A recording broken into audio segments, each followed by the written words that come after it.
the preservation of culture is really, really critical.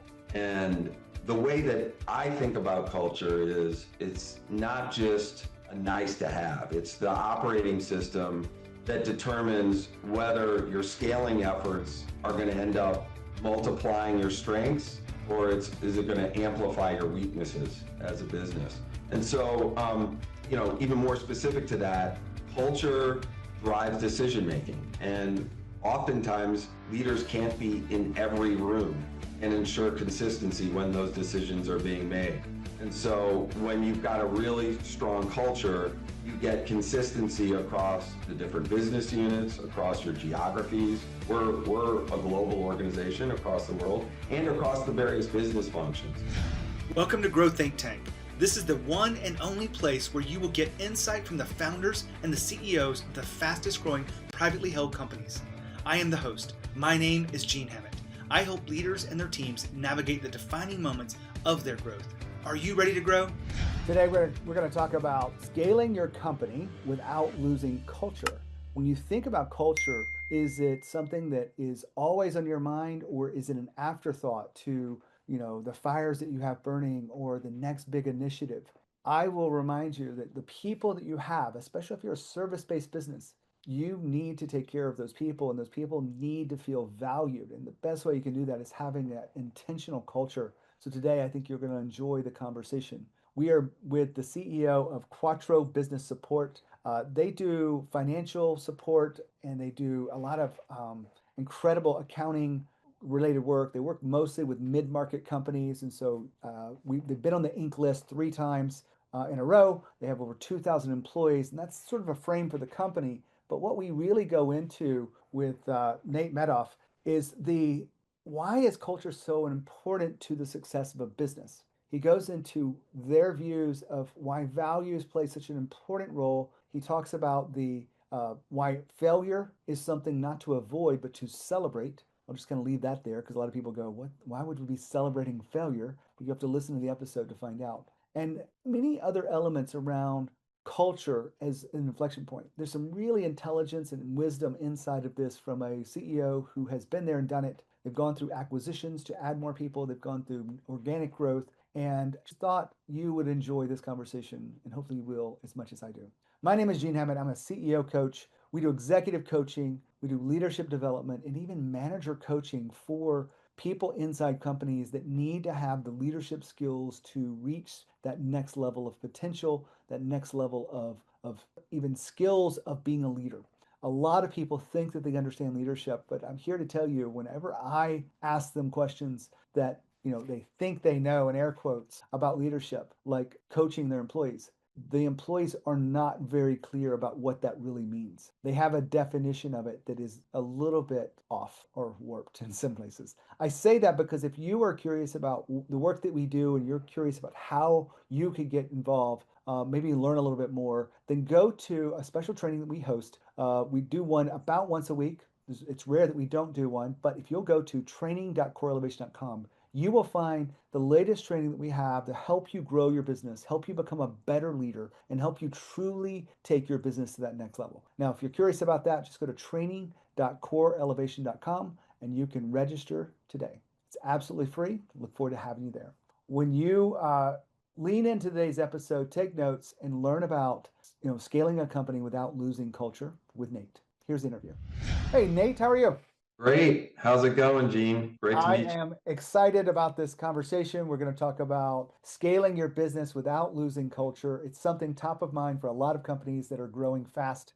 You run a business that's made the Inc. list 3 times in a row. So tell us about Quattro.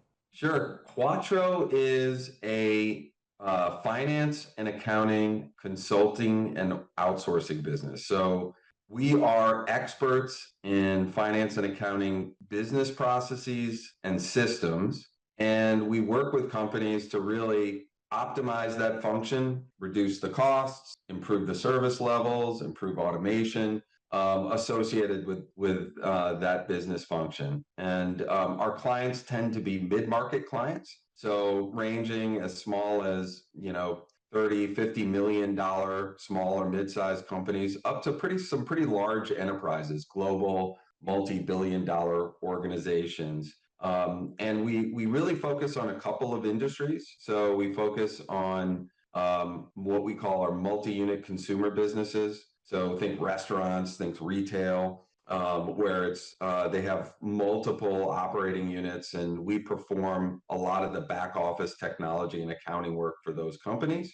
We also work, believe it or not, with a lot of not-for-profit organizations where compliance is a very difficult endeavor to do themselves while they're trying to fulfill their missions. And then we work with a lot of private equity owned organizations. So businesses that have been acquired by professional investors and need to quickly professionalize their finance function. Those are also one of the target markets for the business. Fascinating. I know money and cash flow and all those things in a scaling business is lifeblood.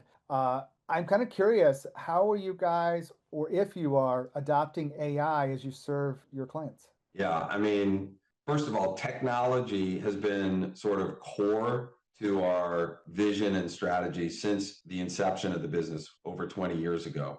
So what we noticed way back then, well before AI, was that for mid-market companies, the folks that were doing the functional business process work ended up also having to be sort of the internal experts on the technologies that they were using, just because they didn't have the scale and reach as some of the Fortune 500 competitors might. So our sort of belief from the get-go was this intersection of business process and technology in the mid-market was really critical. So we built our services around bundling the two together. And that skill set, like the ability to find positive use cases, high return on investment use cases for leveraging technology, not just for technology's sake, but to really drive the performance of the business. That DNA in our business has served us well and is serving us really well as we look at the AI landscape. I mean, we're not developing the next latest, greatest AI sort of large language model, but what we are doing is we're staying on top of the developments in the marketplace and then leveraging our really deep understanding of the markets that we operate in. And we're figuring out the best use cases to bring those to our clients. So, and things are moving rapidly and changing quickly.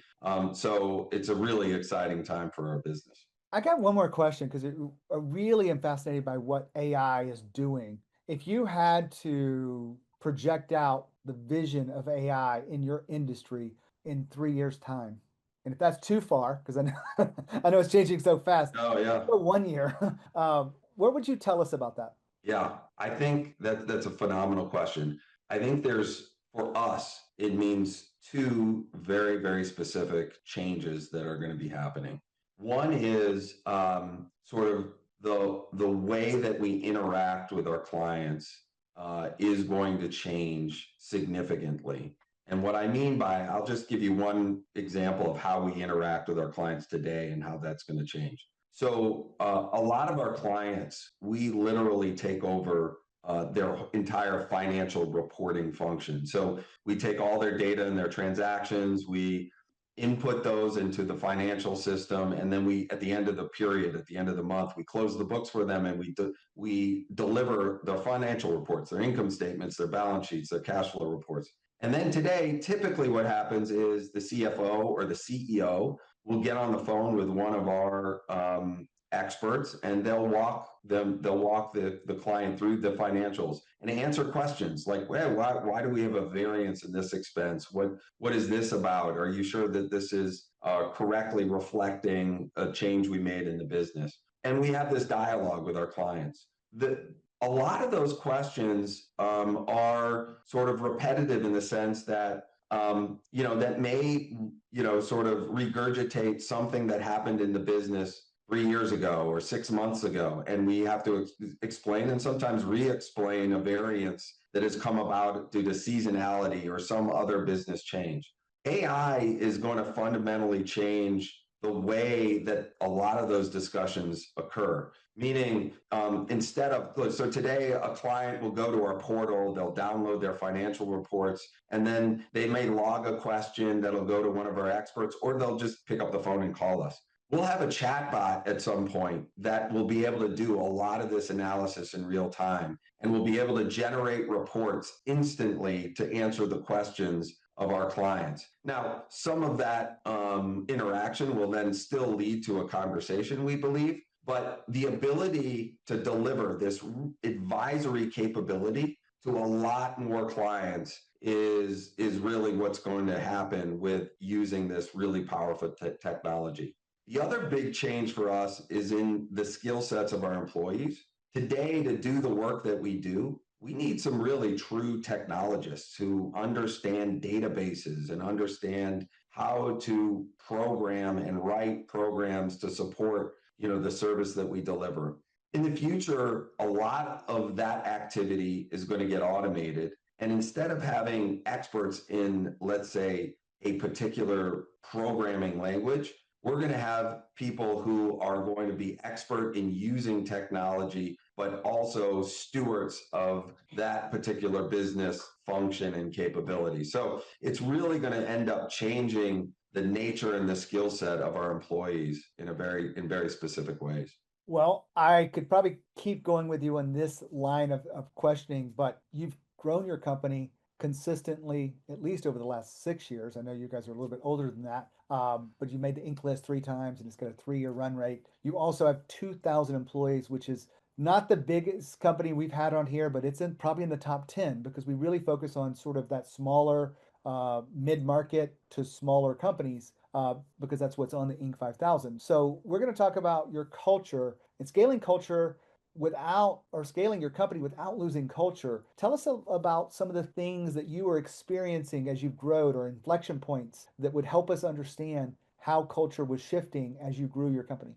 Yeah, I mean, when you grow at the rate that we have, and we've grown both organically, at a high rate, as well as we've executed a bunch of acquisitions, the preservation of culture is really, really critical. And the way that I think about culture is it's not just a nice to have, it's the operating system that determines whether your scaling efforts are going to end up multiplying your strengths or is it going to amplify your weaknesses as a business. And so, even more specific to that, culture drives decision making. And oftentimes, leaders can't be in every room and ensure consistency when those decisions are being made.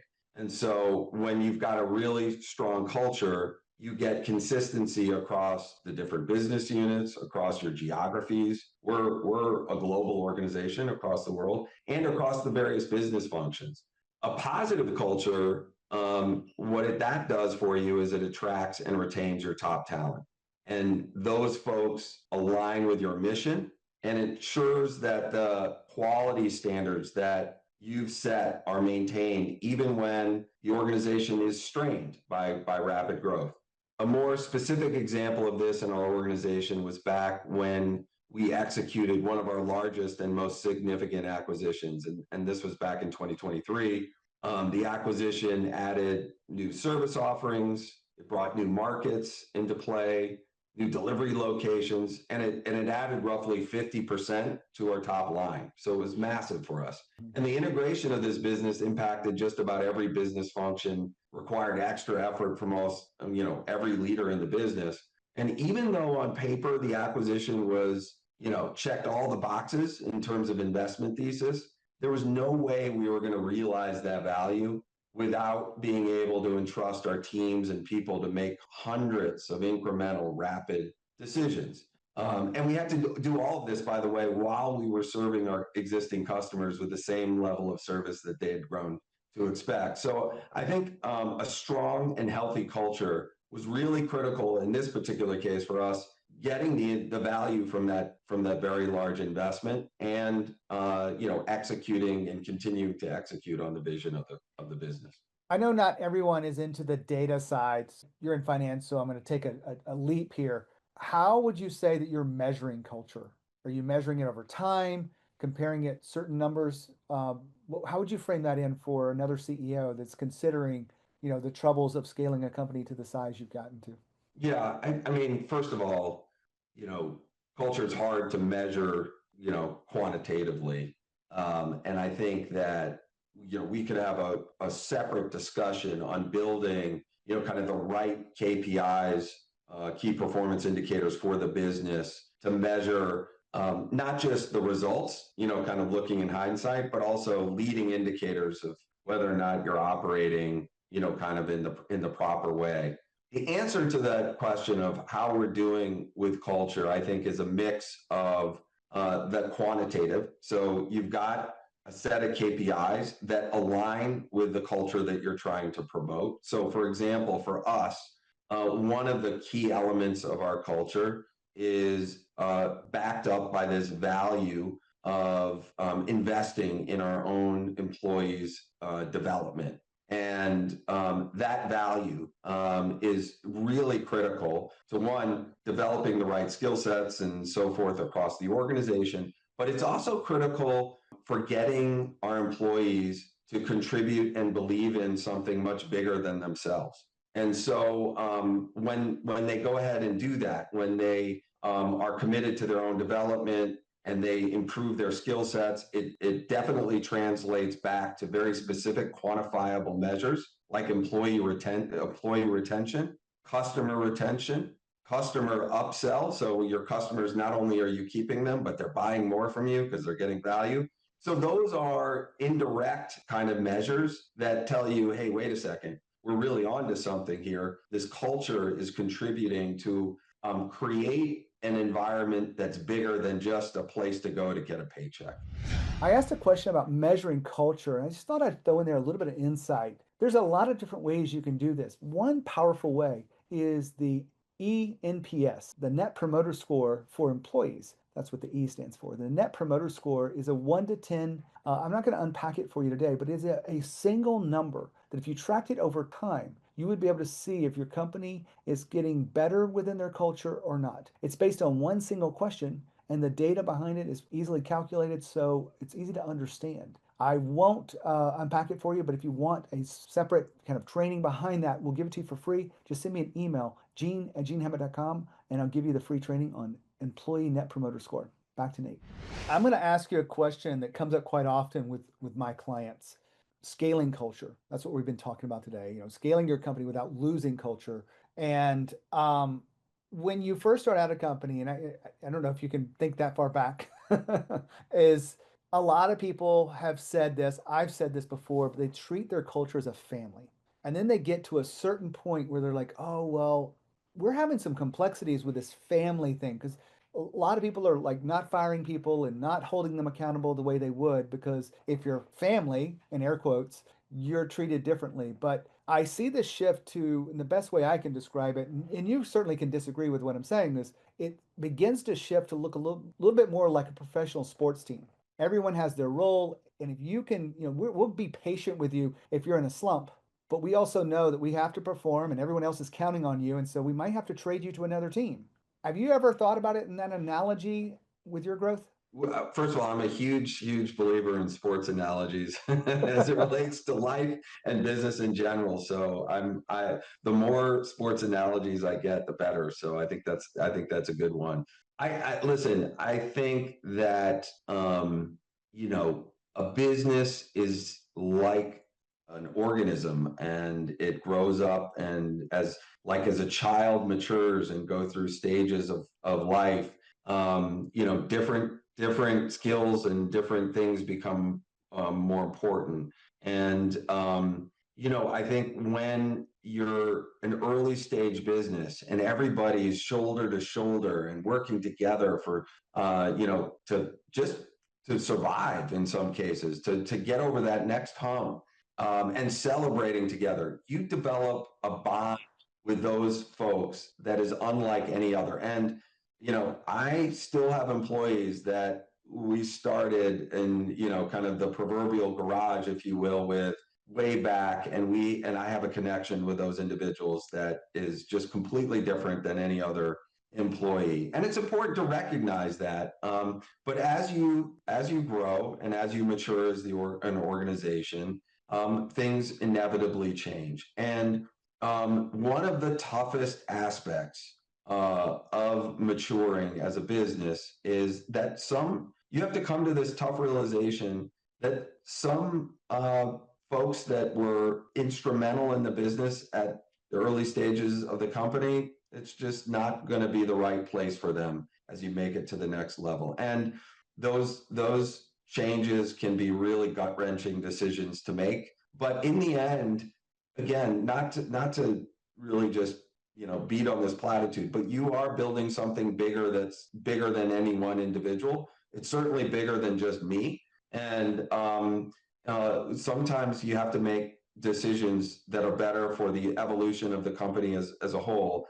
And other people have to move on. And by the way, as difficult as some of those decisions are, the best thing you can do is be honest and transparent as to why you've reached that conclusion, because at least it gives that person the ability to, listen to your point of view. They may not agree with it, but if they do listen to it and take it to heart, oftentimes they take it and they find an environment that's going to be a much better place for them to be at and contribute to. And by the way, you find just like there are certain processes and approaches that are better fits for developing growth organizations, you have certain employees that are just better to be in very flat, unstructured kind of growth startup types of environments. We're wrapping up today's conversation on, growing your company without losing that culture. Is there anything that we didn't touch on that you feel like is important in this conversation? Yeah, I think. Well, I think there's a lot of things that we didn't touch upon, but I think it was by the way, a great conversation, great questions. I think one thing that I would say that we as an organization, Quattro has done that's a bit unique. And this is true, I think, because we work with so many companies and we get a good view of various different cultures. But one thing that we've done in our organization to really support this growth sort of mindset is we try and make an environment where our employees feel comfortable taking some risks, making tough decisions. You can't put together rules for every situation that your employees and your managers and leaders are going to see. There's going to be new stuff that comes their way. And if you create an environment where you can not just make it okay to make mistakes, but actually celebrate failure, and that's a term that we use, is celebrating failure. And what I mean by that is when your employees are confronted with difficult decisions and they take the proper process to assess their options, do some analysis, and they make a decision what they believe to be in the best interests of the customer or the company, but that decision ends up being a wrong one. It's okay to actually take that process and celebrate it as a win. And what I mean by that is what we do is we have our leaders and employees bring case studies to bear and share them across the business. And those case studies aren't just, in fact, intentionally aren't just the description of our great successes where everything we did was perfect. There, in fact, we bring up instances where we went through a process and we ended up in making the wrong decision. And then what flows from that discussion is, how did you handle that mistake and how did you recover from it, which is a really healthy situation to have. And then, giving those employees accolades and recognition for handling a difficult decision that may have even stemmed from the decision that they made, really gives them that feeling that, hey, wait a second, this is a place where I can still succeed, even if I may, have some failures along the way. And that really, I think, gives you a culture of taking the appropriate level of risk to drive growth, add value for your employees and your customers. I really appreciate that. That's been such a fantastic. I'm going to wrap up here a little bit of summary of this for our audience here while you're listening in. Nate, when you looking at your business, 2,000 employees, people look at you and probably even hold you up on a pedestal. I know the journey there has been hard. You've been sharing with us some of the things that you guys have learned, how you get people aligned together. And I love this last part where you're talking about, allowing that sense of failure. I mean, you don't get to listen to all the episodes I've had on this podcast, over 1,200 episodes, over 800 with the founders like yourself. This celebration of failure comes up often. I won't say 50% of the time, but it comes up quite often. And it's a differentiator within the culture because it creates that safety for new ideas, new creativity, and innovations. And so I appreciate you sharing your insights today with us here on the podcast. When I think about having guests like you, this is exactly what I'm looking for. I really appreciate you being here. Thanks so much, Gene. I really enjoyed it. Now, Nate just talked about assuming that your methods and approach would work as you scale. And in some cases, they will. In some cases, they won't. The problem is you don't know which ones. And so you've got to have a keen insight on doing the things that you've always done and looking at things that are broken, looking at things that are bottlenecks, looking at things that are not broken, because it takes all three of those things for you to really address them proactively. One of the big things that I've learned from sitting in this position, helping CEOs grow their businesses, is you can't be reactive and expect to have the kind of business and culture you want. You've got to be proactive. You got to be intentional. And so if you assume that what used to work from a communication standpoint or from a visioning standpoint or for values, you are making a dangerous assumption. I'm sharing with you the same thing that Nate has shared with you, that you can't continue to assume that they will scale as you grow your company. Now, what do you do about it? Question everything. Question, is there a better way? Question, what if we looked at this from a different perspective? Sometimes it helps you to bring in someone like myself or another coach to give you new perspectives and challenge those assumptions. That being said, hopefully you'll take a look at your own culture and be a little bit more self-aware because of today's conversation. Back to Nate. Absolutely love this. I've studied how employees feel like owners inside of companies, and I know some people probably don't really get that because it's just a one sentence, but that feeling of connection, even if they don't have a financial tool like an equity stake or profit sharing kind of thing, because sometimes that's not available. Growth in the employee is one of the top factors of that feeling of ownership because they show up to get new skills and it's personal in many ways. And it contributes to the team so that it has a very powerful effect. I want to switch gears a little bit. When you go through this level of growth, 2,000 employees, were there specific inflection points? I know you did an acquisition, but looking back over time going, oh yeah, we had to make some really big shifts at different headcounts. Yeah, no, definitely. I think, in terms of as you're going and you're on a journey of growth that rapid, first of all, you make a ton of mistakes along the way.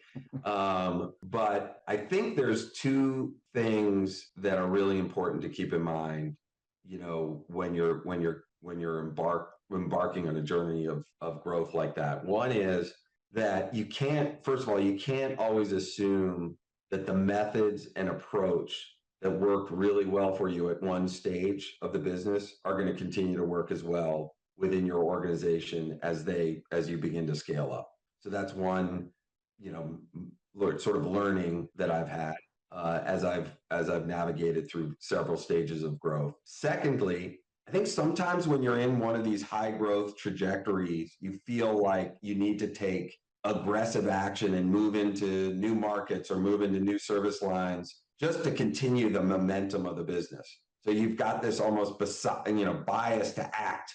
And we've learned sometimes through some difficult lessons that the best decisions are sometimes those when you choose not to do something than just to do something.